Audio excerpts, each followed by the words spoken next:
Hello and welcome to Seven Bridges Radio, home to probably the UK's #1 lacrosse show, Unnecessary Guffness, presented to you by Tom, yes he is Polly Tully Dies, Higgs, half man half zebra, and myself, Darragh. And no, I will not tell you where Pot of Gold is.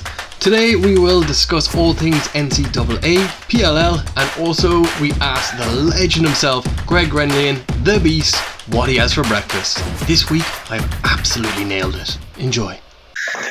Thank you for coming back, tuning in to another episode of probably the greatest #1 lacrosse radio show in the UK right now. I'm going on record to say that. Unnecessary gruffness. Unnecessary guffness. You're the one who corrected me on that. Yeah, I know. Not gruff, guff. Yeah. Another interesting week in the world of lacrosse, I guess. Oh. But before we get into any of the actual important stuff, I think backed by popular demand, we're going to bring back the fan favourite, another episode of The Breakfast Club. Yes. So this week on The Breakfast Club, we had the big man himself, Gurenlian. God knows what that man eats. I think a couple of the responses we've had a bit of steak and raw eggs. I feel like every time it's one of the big boys, we're going to get a lot of raw eggs, 100%. I'm with that. And then another one, Ben Lockwood coming in with concrete. Gurenlian is concrete before a game, which nutritious. Won't surprise me. He probably could. I'm going with the steak and eggs. 100% off the bone, holds it Off with the his cow. hands, He's not even cooking off it. the cow, finds a field. I think that's the only. How else do you get that big? Well, I was going to kick it off with, again, setting the scene. So I imagine him coming in, and I imagine he's old school kind of lad. He wearing his Redwood jersey, but it's covered in oil, is what I'm thinking, because he's out the back lifting cars. Because that is what he does. I'm guessing he's wearing those shorts with the full-blown leggings, the ones right down to the ankles. No, short shorts. He wears them underneath. Okay, right. I can't stand them. Just to keep his legs in. Yeah, just to keep the muscles from growing even more. And I said he's just having protein, just pure protein, pancakes on the side with everything on top, and he's drinking motor oil because it lubricates his muscles. Yeah, welcome, old man Greg. joints together. His old man joints together. Yeah, I mean, he's a serious athlete. Okay, so for those of you who don't know about Gurenlian, sorry, Greg, he went to Penn State.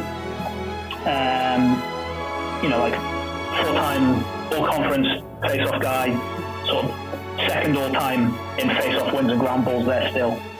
And then in the major leagues, he got drafted by the Rattlers and then moved to San Francisco for 2 years for that short-lived franchise out there, the Dragons, where he sort of became that's where he first really came into the wider lacrosse public's attention there. He was basically the face of that franchise, the one constant in that rock and roll roller coaster 2 years that they had out there.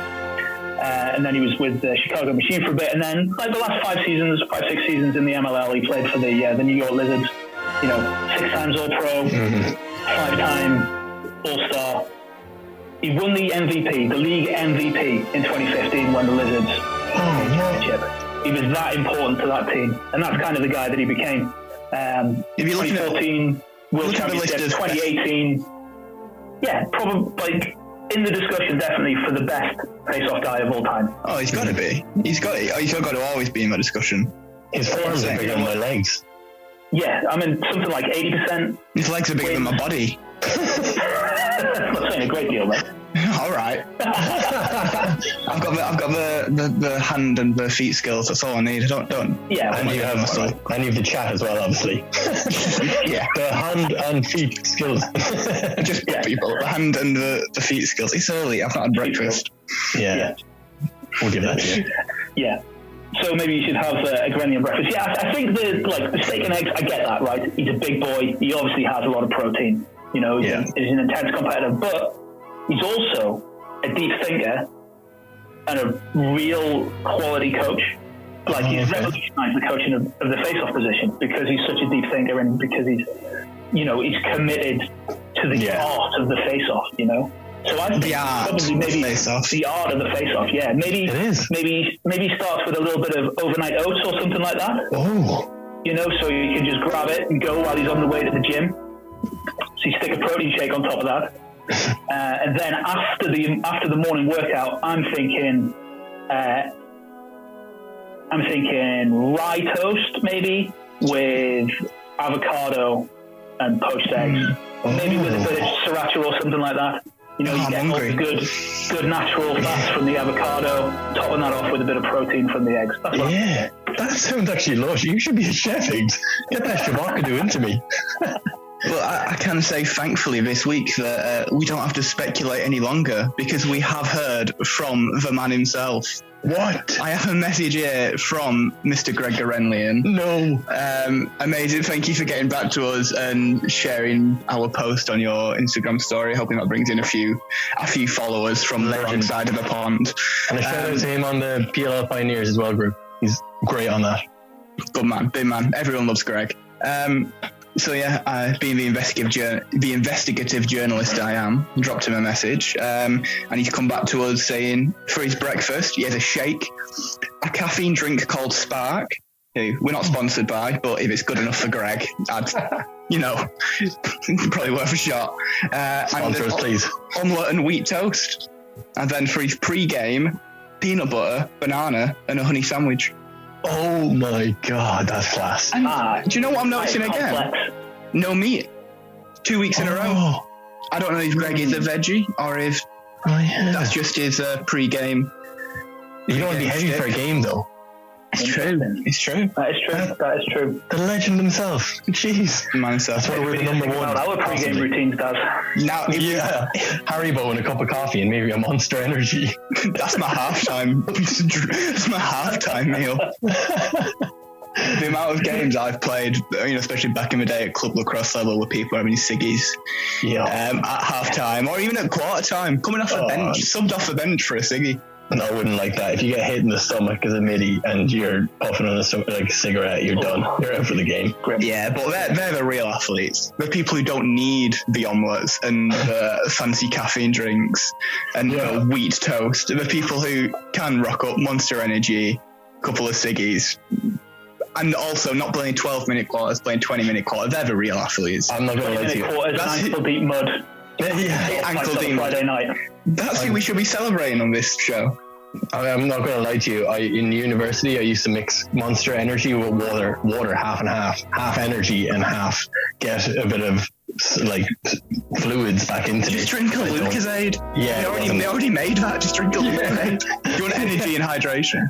Oh, terrible idea. Give me for nutrition tips, as well as hand and feet skill tips.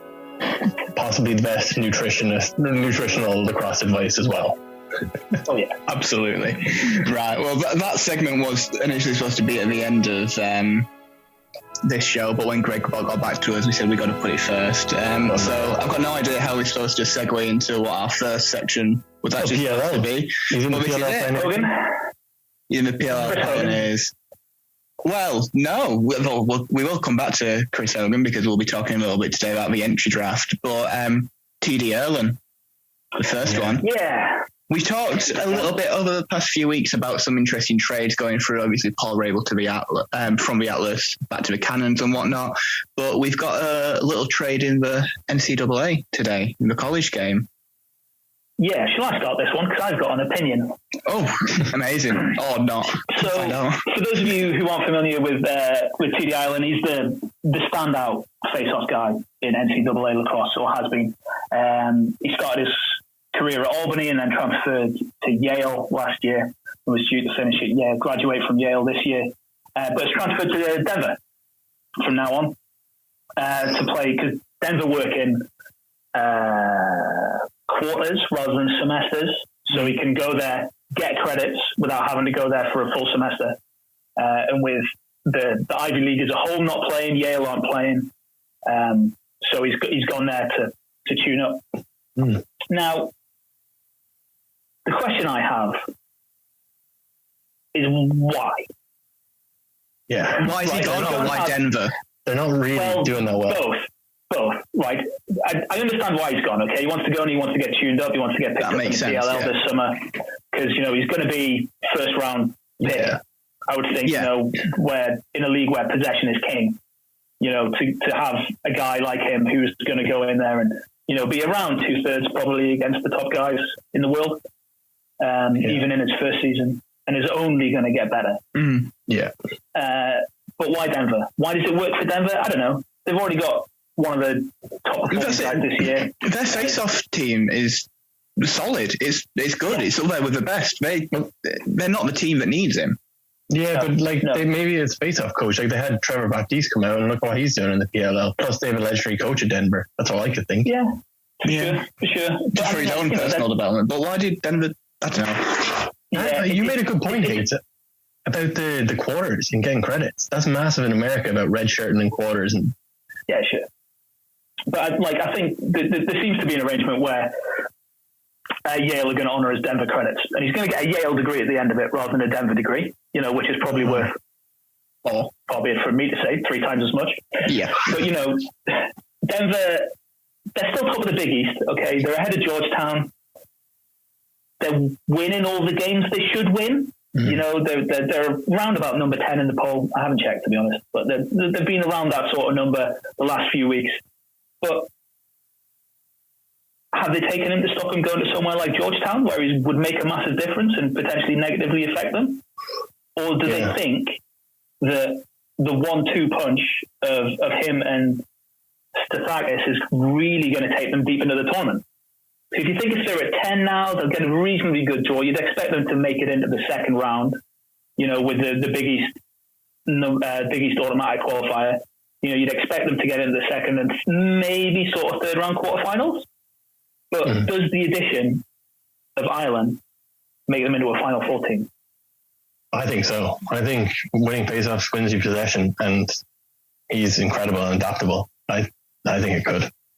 Yeah, I don't think we should underestimate what you were saying either about how they got him to stop him from going somewhere like Georgetown. I know we were kind of joking last week about when we were talking about Sowers and who's going to pick him up. It's got to be first round pick, but who actually needs him? Because there's already so many amazingly strong attack groups in the PLL, and we were saying, well, you've got to take him. Just because if you take him, that means no one else has got him, and you don't want to be playing against him. You don't want one of your opponents to have him.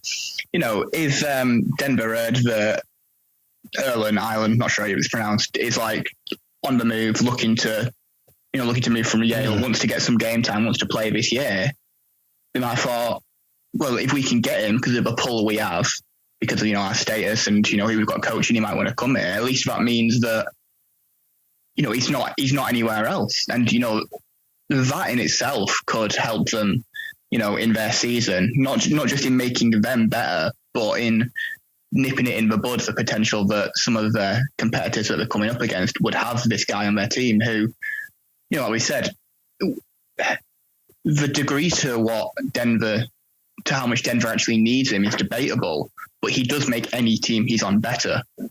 Yeah. So for sure.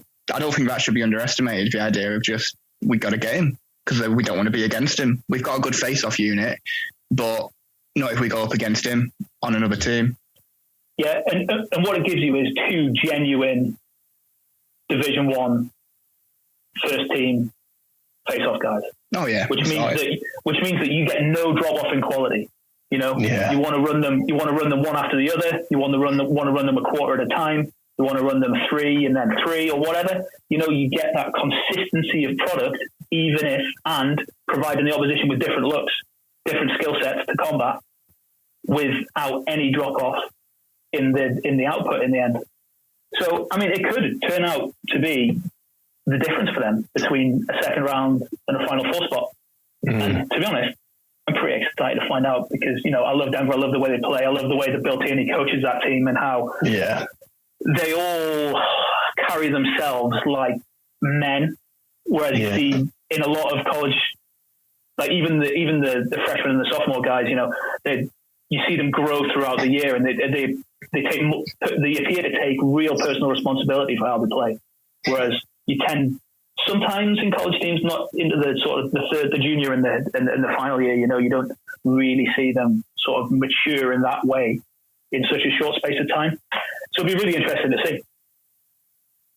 Yeah, I think it would be interesting to see a bit down the line as well, where he does go, how he fares at Denver, and how that kind of affects where he ends up, come April 6th in the college draft. But obviously that's a little bit down the way. We'll talk a bit more about that when it comes to it. Obviously the big names, Michael Sowers, we've already talked about. Very exciting draft. Well, what would we call it? It could be a very exciting college draft this year. Very strong teams in the PLL next year, I think. And obviously with the entry draft coming up next Thursday, 25th. Yeah. What day is it today? 20th, yeah. 5 days. We've got the entry draft coming up. So this will be the first time we get to talk about it. Next week, I assume we'll be coming in with some reactions about what happens there. But one of the big ones has to be as we mentioned him earlier, has to be Chris Hogan. Yeah. Coming in 5 days' time, we find out where the hell Chris Hogan ends up. I mean, I think we can all agree he's going to go somewhere. Yes, he will be drafted. There's going to be at least one team who's going to want to get him into camp and have a look at him, see how his knees are, see if he can, because he played 10 years in the NFL. For the Patriots, for the Bills, and bouncing around other places before that. And he wasn't like an all-American lacrosse player in college. He was a good player. He was first team all conference at Penn State. But what he is a genuine professional level athlete. Yeah. He was captain though. So he's going to bring a lot more dimension to the team he goes to. And obviously being a Water Dogs, I think he could go to the Water Dogs, to be honest with you, because they're run by obviously Barstool Sports. They like the Patriots. They'll want him. I think they could do it, and I'm just for the name. Happy. Yeah, exactly for the name. But it'll be good. But I don't think it'll be lacrosse that much of a dent or that much of an advantage. But obviously, it'd be pretty cool to have him going up against Miles Jones, bulldog. Yeah. Well, one of the things that I think it was someone in the Newcastle Knights chat said when we were talking about this when it first got announced, a couple of months ago now or whatever, was the best thing that could possibly happen for the sport of lacrosse is Chris Hogan comes in, he comes on like halfway through the first quarter and he just gets absolutely wiped out and he stumbles off the pitch and never plays again. Just because then you couldn't have these American football fans, It's a soft sport. Talking down about lacrosse anymore. Oh, it's a soft sport. No, your man just got absolutely. I don't know whether or not that's going to happen. He's a professional athlete. He's not that old yet. He's not by no way the oldest player in the league, but he hasn't played lacrosse in a while. He's never played lacrosse professionally. He's jumping back in right at the deep end. And it's faster, dude. This smaller pitch and faster. He's fast. Yeah, it's not the lacrosse he remembers. I mean, I know he said he's been keeping up with lacrosse. He's been, it's not like he's not held a stick in 10 years. He has been keeping up with it. But it's a different sport than the sport he played. And, he was, good at what he did when he played lacrosse. He was a good lacrosse player. My only worry is that he thinks, I used to be a good lacrosse player. Then I was a good American football player. Why wouldn't I still be a good lacrosse player?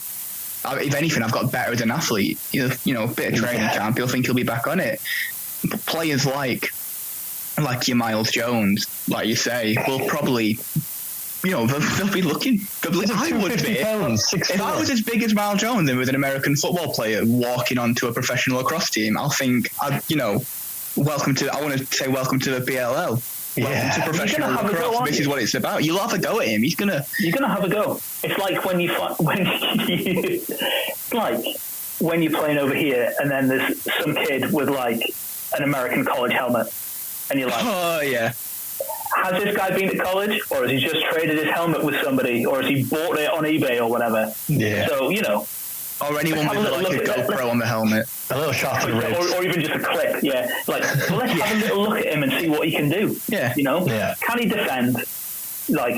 You put Like, for example, when like we, the Newcastle Knights, we'd play somebody and like this guy was like, Phil, you want to take this guy just for the first couple, you know, give him a bit of love, see how he feels about it. Yeah. Feeling. Have a go to his elbows and his hips. See if he's interested today. Yeah. Is he short stick defensive midfielder that he claims he's down as? Is that right? His position? Well, we'll see. But you know, he was a pretty decent sort of two-way guy. You know, he could defend, but he played on offense. Scored, you know, a decent number of goals in his senior season, or his final season anyway. But you know, like I can't see him playing anywhere but short stick D-milli, to be honest. Yeah, plus he'll have the step for it as well from American football. Like, he's going to be fast enough and agile enough, you know. Yeah, that's not going to be an issue. No, it'll be his reading of the game at the pace that it's played in the PLL. That'll be the question for me. Yeah, you know, and can he have his head on a swivel? Can he like play body defense? Can he go with the cutters? Can he pick up the slides? All that sort of stuff. You know that he's going to have to be in. And on the plus side, wherever he ends up, you know, he's going to be in front of a good goalie, and they're all great communicators. So it'll be easier for him in that respect than it would be, you know, in a different scenario. But we'll see. You know, I mean, is the situation you just described before there, Tom, of him coming in and getting lit up the first time he steps on the field, is that the best case scenario for the league, or is that the worst case scenario? No, best, because then we can all point and laugh at American football. We can make a good meme. It would certainly make a good meme, yeah. But you know, could the best case be, you know, that he makes a roster, but you know, does okay, but isn't like an all-pro? Would that maybe be the thing? You know, like, I think if he just gets lit up the first time he steps on the field, he can just write it off as a publicity stunt, you know? But if he makes a roster, he gets game time, he plays, he contributes, maybe he gets like a couple of assists and that sort of thing, maybe picks up a 2-pointer or something like that for the sake of argument. You know, is that more of an interesting story that the league can then play on going forwards rather than just like, hey, we tried something that didn't work? Because isn't it Peyton Manning wants all his sons to play lacrosse and not American football? Yeah, so many of these guys who are in the northeast of the states, the pro football guys, their kids play lacrosse. Like anybody who's in like upstate New York or New England, they all sort of like Brady's kids all play lacrosse and that sort of thing as well. You know, really? But you know, because they all go to good schools. Yeah, it's on the East Coast. You know, they all go to fancy private schools where lacrosse is king. Or queen, or whatever, you know. So. True. I think it is an interesting argument about what is best for the sport of lacrosse. I feel like Chris Hogan coming in can only be good in the long run. I think him getting lit up by Miles Jones and hobbling off a pitch in tears and saying, "Mummy, I don't ever want to play lacrosse again, it's too scary," would be great for our own egos. Yeah. But just looking at it now, Paul Rabel, the most famous lacrosse player, social media, he's got like 380,000 followers.